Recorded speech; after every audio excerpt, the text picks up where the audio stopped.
cancer, there is no hope. There's no future. There's nothing to look forward to. Unless you show them your clay pot.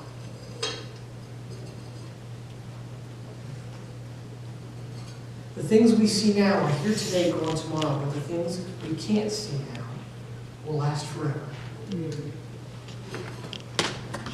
What we see here, these issues that we face, they're going to be gone tomorrow. But the things we can't see now will last forever. Paul's really in depth here about hard times, about our faith and what we have to look forward to, what's coming next. You know, when I compare Rocky Balboa to Paul, there's a specific scene in the 6th Rocky movie. It was called Rocky Balboa. Have any of you guys seen that? Nobody's seen that? See what? Oh, there we go. Now we got some honesty. Okay. In this movie, if you haven't seen it before, Rocky Balboa actually loses his wife Adrian to breast cancer. And he's aged, he's in his 60s, and he's starting to lose faith in life. And he's got this little restaurant in South Philly that's called Adrian's. And inside the restaurant are pictures of all his greatest feats in his boxing career. Paintings, photographs, all kinds of amazing things in this restaurant. And in this particular scene, which is probably one of the most amazing pieces of acting that Sylvester Stallone has ever done, we find him in the restaurant. And what has happened is the current heavyweight champion of the world has invited him to do a boxing match for charity. And he's decided he's going to go ahead and do that. So he's in a restaurant at a table with a bunch of people that have come, and he's telling old boxing stories. That's what he does. He stays at his restaurant at nighttime, and he wears this red sport jacket, and he goes from table to table and he shares old boxing stories and he takes boxing, pictures with people. That's what his life has become. And in this particular scene, his son, Robert Jr., comes into the restaurant and he says, "Dad, can I talk with you for a minute?" And his son is visibly angry because he had just lost his job, and he finds out now that his father is going to go out and do this crazy boxing match and probably get killed. And life is just unfair because the kid can't get a job. Anytime he ever gets hired, he hangs around with people. It's just because his dad is Rocky Balboa, and he constantly finds himself in this big shadow. And Rocky comes out and says, yeah, let's go ahead. So they go outside of the restaurant and up the street a little bit, and instantly the son starts a tirade, yelling at his dad about this thing he's going to do. "Do you think this is good for you? Well, it's going to hurt me. It's going to be terrible for me because anybody ever sees me, all they want is Rocky Balboa. And what you're going to do is going to destroy my life. Do you want that?" And Balboa looks at him and he steps back and he takes his right hand and puts it up and he says, "You're not going to believe this, but you used to fit right here. I've watched you grow from a young child into a man. You became your own person. It was such a privilege. But then something happened.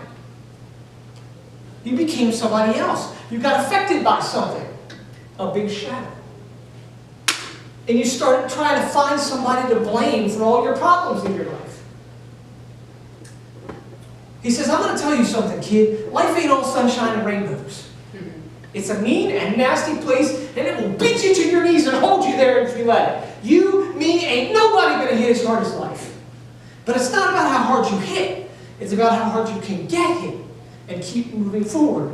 That's how winning is done." When I look at Paul the Apostle, what he's trying to teach the church in Corinth, it's kind of relevant to that. Our lives are going to be struggles. We're going to get beat up. Things are going to be difficult, especially in our culture today.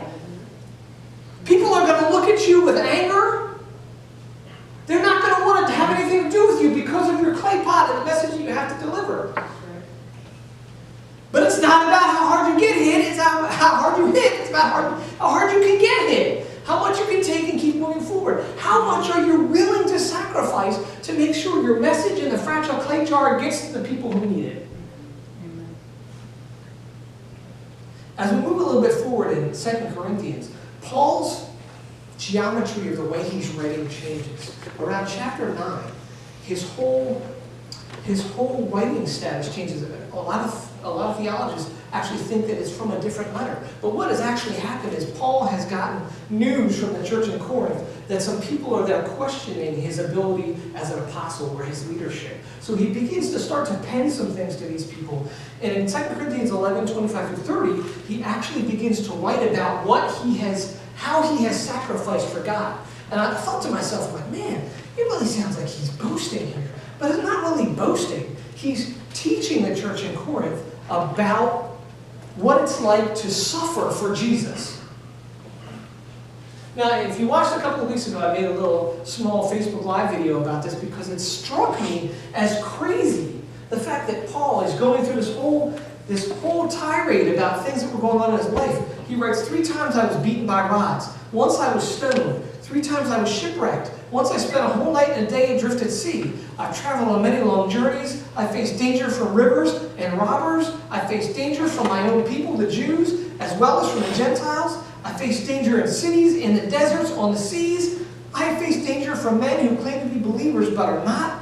I've worked long and hard and during many sleepless nights. I've been hungry and thirsty and have gone without food. I've shivered in the cold without enough clothing to keep me warm. Then, besides all this, I have the burden of my concern for the churches. Who is weak without feeling that weakness? Who is led astray? But yet I do not burn with anger.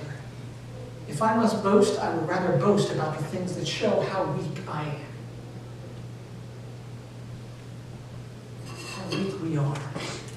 He's clearly telling us that he's not strong enough to handle it himself.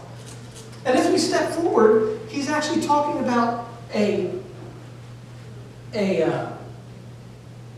almost a hindrance that the Lord has put on him. He says, 3 different times I begged the Lord to take it away. Each time he said, my grace is all you need.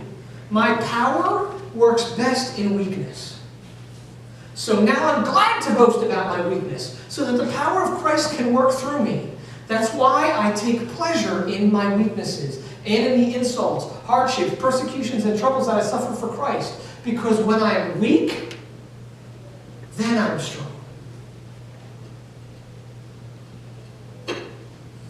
So I would ask you, do you view your hardships as blessings, or are they curses? Are the hard times in your life blessings, or are they curses? Clearly, Paul is telling us, remember small potatoes.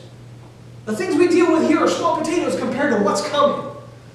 My power works best in weakness. That's why I take pleasure in my weakness, for when I'm weak, then I am strong. Do you view your blessings in life, your hardships in life, as blessings or as curses?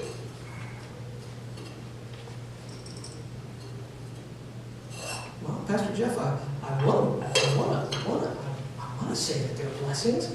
I want to look at every hard time in my life, every bad situation I have to address, and say, yeah, there's something there. There's something that's happening. I can see God moving. But a lot of times I can't see that. A lot of times it's really hard. It's difficult to carry this clay pot and not drop it on the floor and not have it crack open. And the pressure around me pushing on it, and I just... Remember, the things that we face in life here are small potatoes compared to the reward that's coming.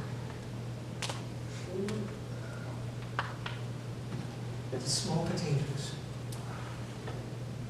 So how do we get there? It's all about our relationship with Jesus. There's no other way to describe it. It's about the empowerment of the Holy Spirit we've been talking about for weeks and weeks and weeks. About receiving what God is giving us and then holding on to that.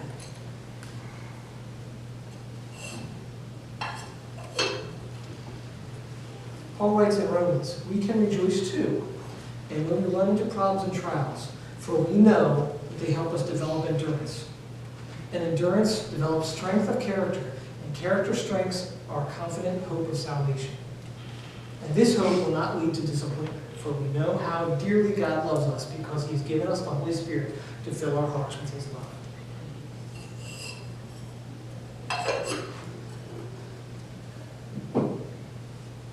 we can't share the message. We're too weak. We need the empowerment of the Holy Spirit. We need the investment of Jesus to help us carry that clay pot through our daily lives. We need the Holy Spirit to help us make our hardships blessings and not curses. I know it's not easy. It's easy to talk about it, but it's not easy to act on. So I would ask you, in these last couple minutes today, what hardship is in your life that you need to make a blessing? What are you dealing with right now that we need to hand off to God and say, Lord, man, I've really been grumbling about this. This is really stupid. It's petty because it's small potatoes. I got to hand it off to you and let you take it from me. I'm going to ask Chris, I thought Chris was up there. I'm going to ask you to find something quiet. And I would encourage you, take a couple minutes to pray. Ask God to really help you with those hardships that you're dealing with. If you want to come and pray at the altar, you're welcome to. The altar is open. Let's just take a minute and pray, and then I'll come back and close and dismiss you all. Turn your hardships over to Jesus.